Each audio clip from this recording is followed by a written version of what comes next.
আমি আজ আপনাদের একজন বিখ্যাত সঙ্গীত শিল্পীর কথা পাঠ করে শোনাব।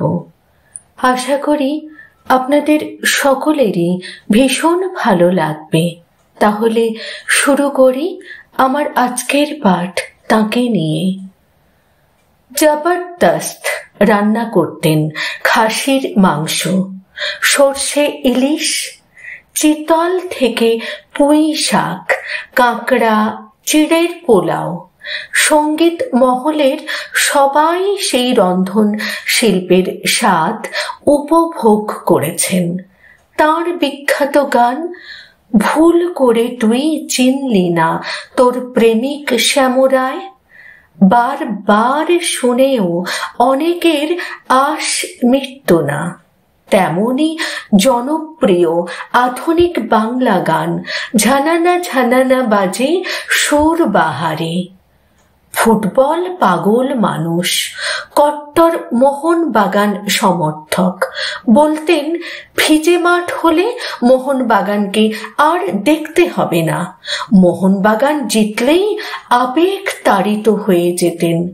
ভালোবাসতেন ইংরেজি ছবি, ছবির দৃশ্য, গল্প সহ শিল্পীদের সাথে এমন ভাবে বর্ণনা করতেন মনে হতো তিনি নিজেই ওই ছবিতে অভিনয় করেছেন। একবার ধনঞ্জয় ভট্টাচার্যের কাছে ছাত্রী আরতি মুখোপাধ্যায়কে নিয়ে আসেন সুশীল বন্দ্যোপাধ্যায়। আলাপ করিয়ে বললেন, ওর নাম আরতি, এবারে মারফি রেডিওর প্রতিযোগিতায় প্রথম হয়েছে। তোমায় প্রণাম করবে, আশীর্বাদ করো, তোমায় গানও শোনাতে চায়। ধনঞ্জয়ের প্রশ্ন, তুমি গান গাইতে পারবে? ক্ষীণ গলায় উত্তর, পারব। সেই সময় মামলার ফল ছবির কাজ চলছে। পরের পরদিন রেকর্ডিং। ধনঞ্জয় ফোন করলেন ছবির সঙ্গীত পরিচালককে, আমার সঙ্গে একটি বাচ্চা মেয়ে ডুয়েট গাইবে, আপনি পরিচালক প্রযোজকদের সঙ্গে কথা বলেই জানান। একটু পরেই পরিচালকের ফোন, কি ব্যাপার দাদা? ধনঞ্জয় সব জানালেন, কিন্তু পরিচালক জানালেন ছবিতে এমন কোনো সিচুয়েশন নেই যে। ধনঞ্জয় বললেন, নেই তো কি হয়েছে, তৈরি করে নিন। ওই এক কথাতেই স্ক্রিপ্ট পাল্টে গেল। বাবার গলায় গাইলেন ধনঞ্জয়, তাঁর বাচ্চা ছেলের লিপে আরতি মুখোপাধ্যায়। আরতি তখন এতই ছোট, রেকর্ডিং এর সময় টেবিলের ওপর তাকে দাঁড় করিয়ে দেওয়া হলো মাইকের সামনে মুখ ধরতে। সেই প্রথম আরতি মুখোপাধ্যায়ের সিনেমায় গান করতে যাওয়া। ছোটবেলার জীবন দারিদ্র্যের মধ্যে কেটেছে। মা বলতে অজ্ঞান।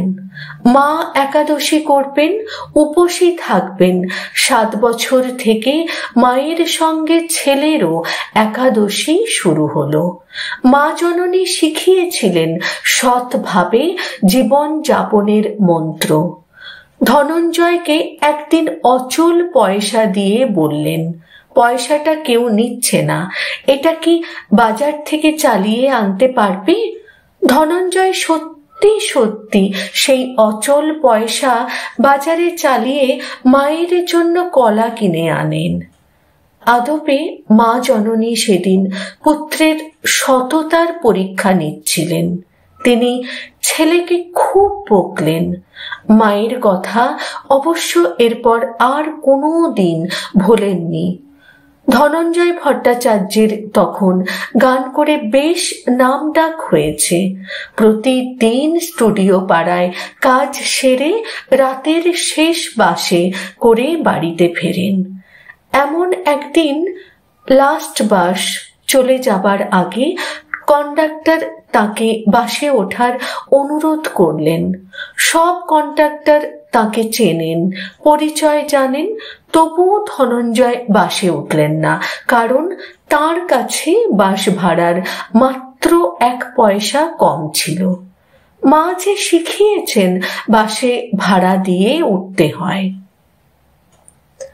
শরৎচন্দ্র চট্টোপাধ্যায়, বালক শিল্পীর কণ্ঠে পাগলা মনটারে তুই বাঁধ, আর ভাইয়ের দোরে ভাই কেঁদে যায় গান শুনে অসম্ভব মোহিত উচ্ছ্বসিত। স্কুলেরই বার্ষিক অনুষ্ঠান, নিজের আসন ছেড়ে উঠে এসেছিলেন শরৎচন্দ্র। আশীর্বাদ করে বালক গায়কের হাতে তুলে দিয়েছিলেন 5 টাকার একটা নোট। তারপর কেটে গেছে অনেকগুলি বসন্ত। সেদিনের বালক গায়ক ধনঞ্জয় ভট্টাচার্যকে চিনেছে গোটা বাংলা। অসংখ্য পুরস্কার পেয়েছেন, কিন্তু শরৎচন্দ্রের আশীর্বাদকে জীবনের শ্রেষ্ঠ পুরস্কার বলে মান্যতা দিয়ে এসেছেন ধনঞ্জয় ভট্টাচার্য। সলিল চৌধুরী তাঁর সম্পর্কে বলতেন, মোহাম্মদ রফি, তালাত মাহমুদের থেকে কোনো অংশে পিছিয়ে ছিলেন না, বরং কিছু ক্ষেত্রে তাদের চেয়েও এগিয়ে ছিলেন। এক সময় বাংলা গানে 3 মুখ বলতে বোঝাতো জগন্ময় মিত্র, হেমন্ত মুখোপাধ্যায় আর ধনঞ্জয় ভট্টাচার্যকে। ধনঞ্জয় ভট্টাচার্য স্বয়ং নিজের মুখেই বারবার বলতেন, গানের জন্য জীবনে 2 জনকে ঈর্ষা করে থাকেন। তাদের একজন হেমন্ত মুখোপাধ্যায়, দ্বিতীয় জন তার ছোট ভাই পান্নালাল। 1945 সালে ধনঞ্জয় বিয়ে করেন রেখা দেবীকে। শ্বশুর মশাইয়ের হোটেলের ব্যবসা, কলেজ স্ট্রিটের কাছে সেই হোটেল। এক সময় তারই দেখাশোনা করতে রেখা দেবীকে চলে আসতে হয় কলকাতা, সঙ্গে ধনঞ্জয়কেও। গায়ক হিসেবে ধনঞ্জয় ভট্টাচার্যের তুলনা তিনি নিজেই স্বয়ং। দারুণ গলার রেঞ্জ, অসম্ভব সুন্দর কণ্ঠ, তাল সম্পর্কে বিরাট জ্ঞান। ঠাকুরের গানও, বিশেষত শ্যামা সঙ্গীত চমৎকার গাইতেন। মহাতীর্থ কালীঘাট, সাধক রামপ্রসাদ, রানী রাসমণি ছবিতে তাঁর কণ্ঠের ভক্তিগীতি শ্রোতাদের মন ভরিয়ে দেয়। ভীষণ আবেগপ্রবণ মানুষ, ঈশ্বর বিশ্বাসী, প্রতিদিন অনেকক্ষণ ধরে বাড়িতে পুজো আর্চা করতেন।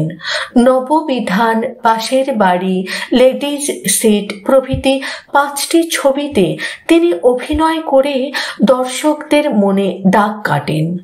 সন্ধ্যা মুখোপাধ্যায় ধনঞ্জয় ভট্টাচার্য সম্পর্কে বলেছেন, দক্ষিণেশ্বরের কাছে সুরেন বাবুর ইস্ট ইন্ডিয়া স্টুডিওতে একদিন তাঁর রেকর্ডিং, সেদিন ধনঞ্জয় দারও রেকর্ডিং ছিল সেখানে। আগে সন্ধ্যা মুখোপাধ্যায়ের, তারপর ধনঞ্জয় ভট্টাচার্যের। একটু দুঃখের গান ছিল, গাইতে গাইতে সন্ধ্যার চোখ দিয়ে ঝরঝর করে জল পড়ছে। ধনঞ্জয় একটু তফাতেই দাঁড়িয়েছিলেন, উনি চুপ করে দেখছিলেন। সন্ধ্যা মুখোপাধ্যায়কে বললেন, বাহ, আজ কি দেখলাম! একজন শিল্পী তার গানে যে এমন করে মন প্রাণ ঢেলে দিতে পারে, এই দুর্লভ দৃশ্যটি চিরদিন আমার মনে থাকবে। আমার ভীষণ ভালো লাগলো তোমাকে দেখে। লেখনী সংগৃহীত। অসংখ্য ধন্যবাদ জানাই যিনি এই লেখনী সোশ্যাল মিডিয়ায় পোস্ট করেছেন, তাকে আমার তরফ থেকে এবং আমার পরিবারের সকল সদস্যদের তরফ থেকে অসংখ্য ধন্যবাদ জানাই।